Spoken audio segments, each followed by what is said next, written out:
mention that I wrote is right here, and there's only a couple of copies in our bookstore here, so you'll want to just run right out and buy one. But I wrote this in 2015, and it was at a time when I recognized in a lot of my work, and I've been a medium for almost 45 years, and in a lot of my work, I have talked with a lot of people going through stages of grief, whether it's grief over a relationship, a job, and of course what we understand in spiritualism a great deal about someone who has passed away. So this book is about grief and the soul and hope, because hope is extremely vital to me, and it's part of a potential of and the purpose of my work. So just want you to know, and I'm going to bring more copies of this. We had a chat about it. There's also a little book in the bookstore. Some of you would not necessarily be aware of this name, but Reverend Eloise Page was a very strong teacher, speaker, minister in Casadega from 1953 to 2007. We have a garden there, a meditation garden right next to our bookstore building that was put there on behalf of her. She was still living when it was created by the Testons who lived at that time in Daytona. But the other little booklet is called Just My Notes, Dear. And Eloise was an extremely eloquent speaker. She would start talking and talk for 45 minutes to an hour nonstop, and always with a great delivery. As a shy person, she was not a comic. I took over in the humor department, and but that little book is transcriptions of a lot of statements that she made. I studied with her for 13 years, natural law. Natural law is a big part of spiritualism to me. A lot of people come into spiritualism because of a passing, because of wanting to understand about life after death. And for me, it was just a really big curiosity, because in my first reading, the little man, he was a little guy, but rounded, but anyway, and he said, "You're a natural at this," and I didn't know what that meant. I didn't know what this was, and I didn't know what natural meant. I hadn't a clue about it, but many years later, here I am. And so this morning, I'm going to move on over to segue into my talk, because I'm supposed to have a theme, because Rosie's going to ask me for what the title is, and I haven't a clue. But we'll get one. We will. But I just want you to know that I got here a little early, and so I often stop at CVS right down the street, and I walk around in the building. Well, this morning I decided that I would do that, and I got out and I went in, and I thought, well, you know, I really probably could use another bottle of Prevagen. For those of you who are unfamiliar with this wonderful vitamin nutrient, it's for memory and the mind, and I thought, oh, I'll go in and get some Prevagen while I'm here. Just regular strength, because hopefully I haven't sunken too far into the depths of whatever. But I went in, and so I got up to the counter, and you know, the nicest guy's in there on Sunday mornings. I don't know who he is, but just always very pleasant with me. And he said, "Did you find everything you need?" Well, I looked down. I had a bottle of Smart Water, because I wanted to remember to be smart today. And I had a ream of white paper for copying on my inkjet. And what else? There was a third thing. And see, I can't even remember what it was. Oh, I know. Over in the pharmacy area, because I was walking around, I was trying to move my legs, and they had back scratchers. Well, they aren't the old traditional bamboo thing that looks like it belongs in a souvenir shop. I've been around plenty of those because I grew up in a lot of touristy type areas. But anyway, they had these back scratchers, and they were $1.99. Just saying, if you need one. Anyway, and this was like a metal but it was a coated metal, and they had it in purple and teal, just as pretty as her top. And I looked at this and I went, oh, how fun! So for $1.99, I bought a back scratcher for somebody. So I get up to the counter and he says, did you find everything you want? And I looked and I went, well, I really came in for Prevagen. I guess I really need it. Okay, so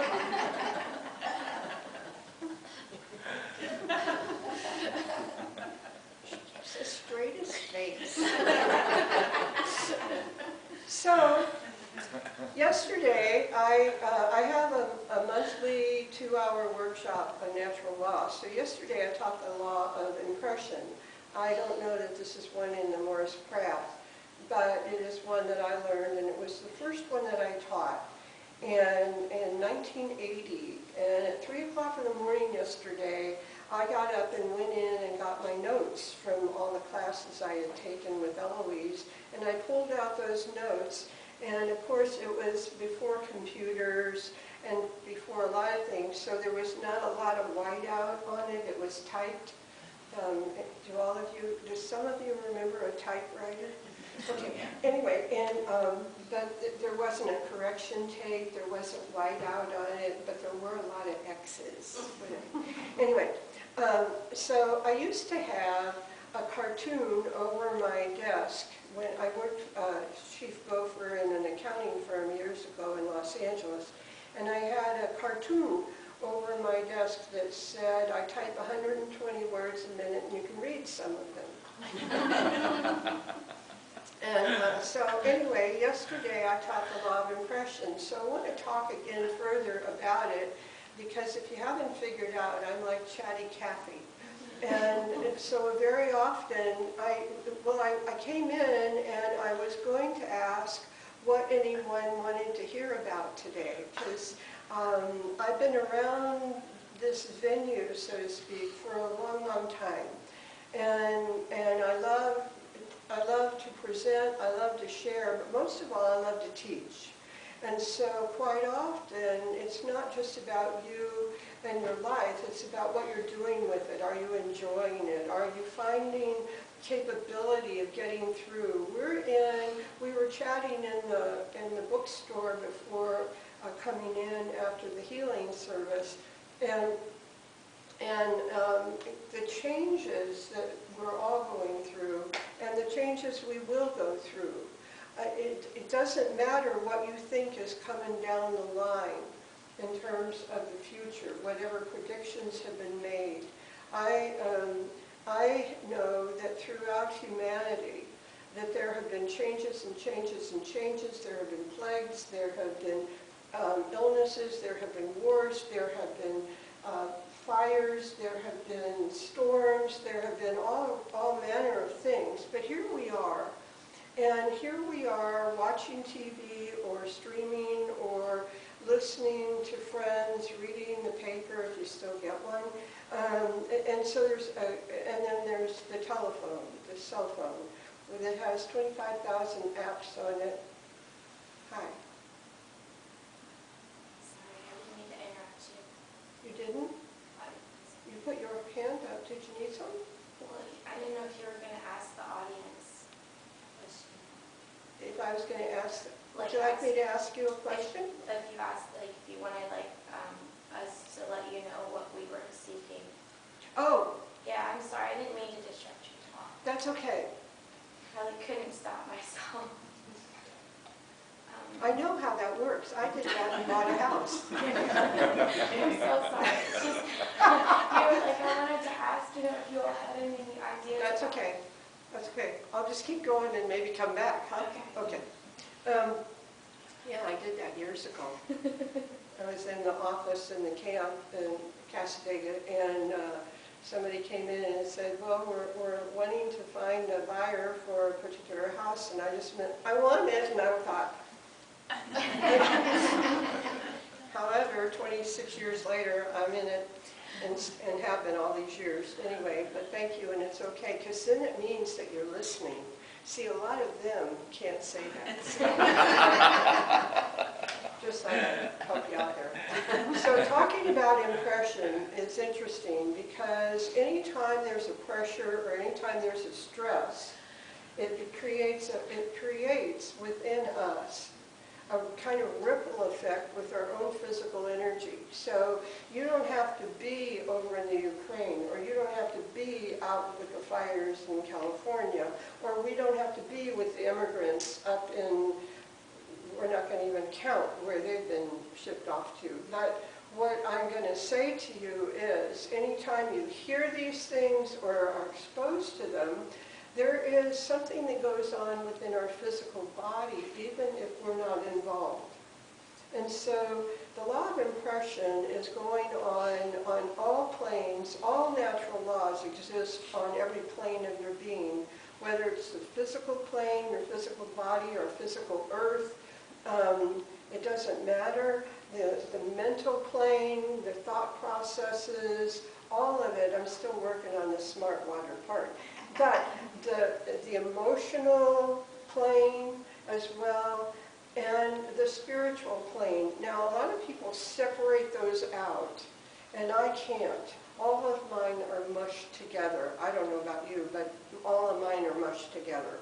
And the reason I say that is because a lot of people come into their own spirituality or their own understanding of it, and they want to classify it over here, but it belongs in everything you do and everything you are. So in talking about impression and in talking about the natural law of impression, it is the fact that we have impressions on the earth. We know them as fossils, we know them as rocks, we know them as clouds. I was observing clouds as I drove in this morning, and you know those ones that are a little wisp of white? It's like somebody, excuse me, somebody took a cotton ball and they just sort of fragmented it, pulled a little bit off and went, and it's up there in the sky, and it's just sort of hanging there because you can see the blue above it and the blue below. I mean, it's really amazing to me. I was looking at that. We've got all kinds of things like that. And you have this wonderful thought process, no matter how quick, no matter how slow, no matter what you're learning, no matter what you're experiencing, no matter what you're doing. And you're impressed by things. You see, you're supposed to be impressed by my jewelry. But it might not be the kind that you really liked. And yesterday I demonstrated something, and I'm going to do it here again. And I'm going to ask, ma'am, if I asked you, I'm just asking you a question because this woman right across the thing, she'll put her hand up. If I said, visualize, just imagine, a purple duck with blue spots, could you do that? Okay, hang on to that thought. You ready? I'm going to ask you a question now. Visualize or imagine a purple duck with blue spots. Don't labor at it. No struggle. You can do it like that, so don't work at it too hard. Okay, your duck, what did your duck kind of look like? What size was it? Average. Average. What size was your duck? It was medium. Well, yeah, I am. Then I'm going to go back here. You were nodding back there? Did you get a duck? A little duck. Okay, I want to show you this.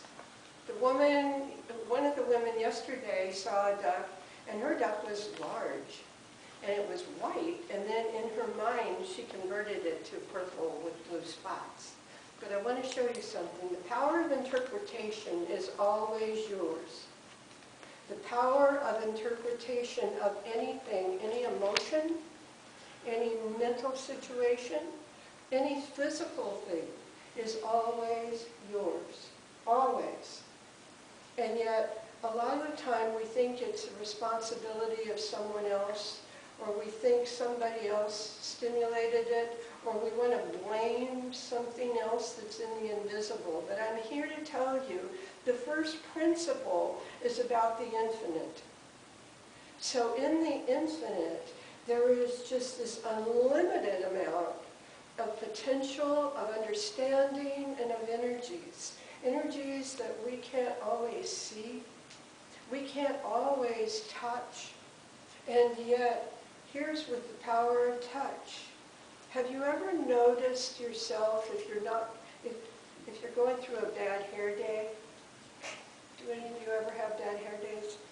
Well, if you're going through a bad hair day, and I say that lightly because it's better than saying to you if you're going through the screaming meanies, because a lot of people don't even know what that means. But it's like if you're going through a day where it feels like everything's kind of jumbled or goofed up for whatever reason, and someone comes up to you and maybe just puts their hand on your shoulder or touches your arm, and it can be for a moment as though it's just a gesture of, hi, how are you doing? And it doesn't even have to be asking you how you're doing. It might just even be a tap on the back that says, good morning, and they walk away. Have you ever noticed what that does? Now that's a pressure. It's a small pressure in comparison to some of the big pressures. And yet something like that can have a strong amount of meaning because it touches your physical body, it touches your emotions and your mental capability at that moment. Does it touch your spiritual self? Of course. So at every turn, at every moment, we have the power to interpret some of those actions, some of those words, some of those emails and texts. And yet, our ability to interpret is not always accurate. What I think of, too, with that is when a little child, 2, 3 years old, is in a restaurant or in the line at the grocery store, you know, the one where you've got a basket full of things and you just want to check out and get home because you're late for something. You know that? Most of you have been there, done that one. And there's a child, and that child is giggling, and they're giggling over something funny that they told themselves. You know this. You've been there. You've done that. We were all children. Okay. So, how many of you find that as a disturbance because the cashier now has taken attention to this little child in this cart that's in front of you, and they start to say, what are you doing that you're smiling so much about? Anyway, and so that interpretation of laughter, not crying, laughter is yours. And all of us have this all the time. It doesn't mean that you are wrong to feel what you feel about anything, but it is wonderful to know that there's always choice.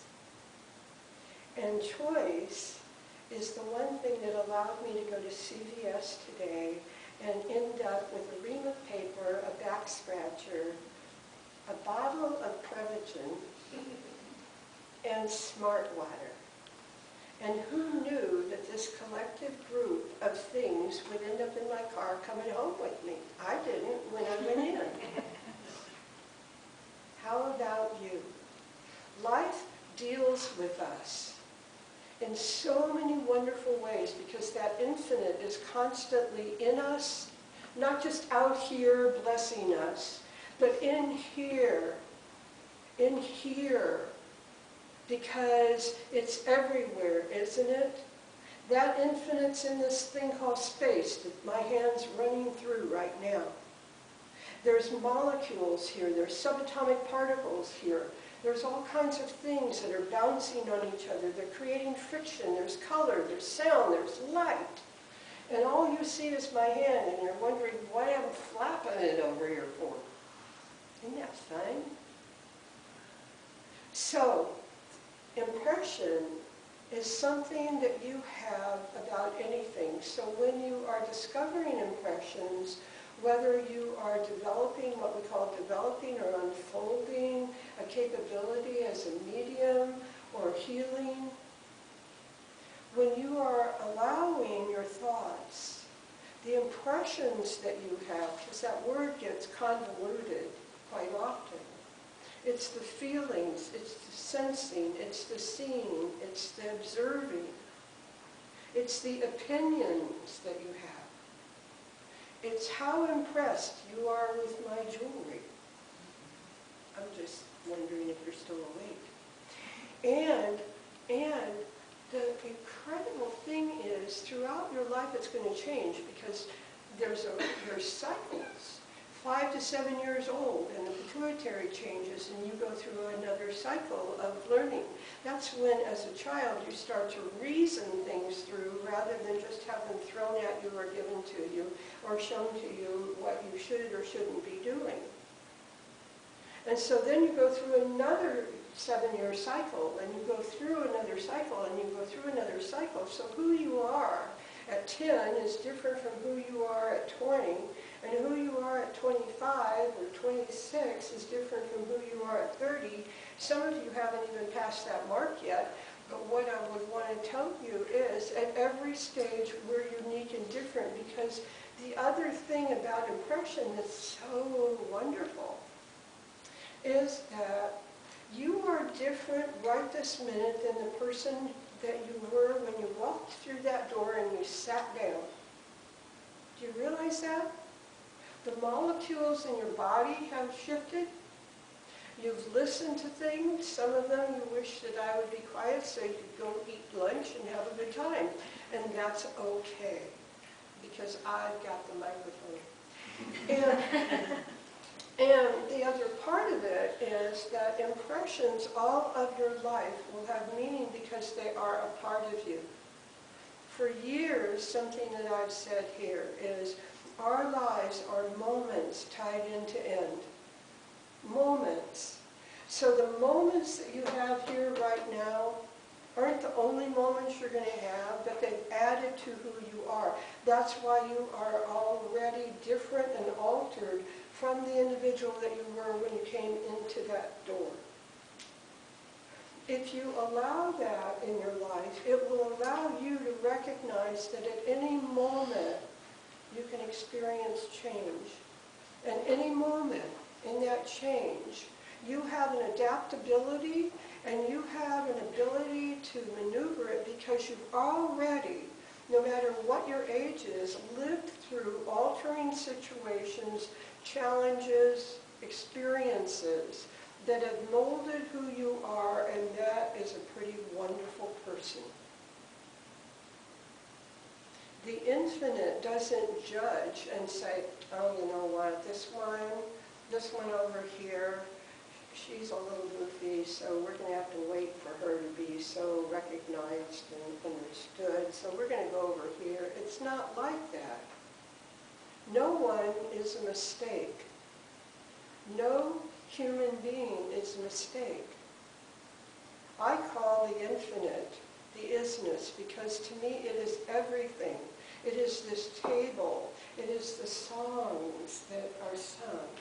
It's the music and the vibration of the music that impresses you. And so it's the lovely voices and how you felt upon listening to them, if you were. Impression. And throughout your life you're going to have them. When you're developing the ability to pay attention to them, it takes 2 of your physical senses to register one. How much are you paying attention during your waking state and your days? How much are you paying attention to your whole thought process? I can't remember what I was doing in the car before I got out of the car to walk across the parking lot to go and see Diaz. Remember the privilege? It doesn't mean all of you needed it. It just means that quite often we are about aware of 50% if we're fortunate. But to be impressed by something, it means there's a stress or pressure to make it happen. That's a fossil on the earth. That's a memory that you hold that may or may not have been joyful, because most people think of tragedies and terrible things instead of joyful things and things that made them laugh and have a wonderful experience. Other than maybe when they go to Disney and they get cornered by Mickey. I don't know. And those are the emotional ones. The mental ones may have been when you felt different, when you felt unclear within your life about anything, when you felt unacceptable, and that added too, because it put in the emotional. And the spiritual, when you closed your eyes and you were hoping for some sort of communication or understanding. Maybe it was from the other side of life, or maybe it was from some source that you consider your faith and understanding. But whatever it is, you were reaching for it, hoping for it, waiting for it. And you didn't feel it this way, but it was coming in this way, and you forgot to look in another direction. Law of impression is operating all the time, as all the laws are. And sometimes we learn them only from a mental standpoint because we've read a book, and I say, great, just keep reading. But if you can put it in here and there and begin to expand with what you understand, that's what it's all about. My expansion is mine, yours is yours, because you're in the body. And one more thing I will leave you with you, because I am chatty Cathy, I can stay up here for another hour. But what I'm saying to you is the soul of you wants to create. It wants to create. When you get bored, haven't you ever noticed how something happens in life that kind of shimmies that boredom? So you end up either over here because you got a flat tire, I got that, or other things occur. And it doesn't mean those things occur because you've been bad or wrong or should have them or isn't that terrible. It's just a thing and just an opportunity. But the soul of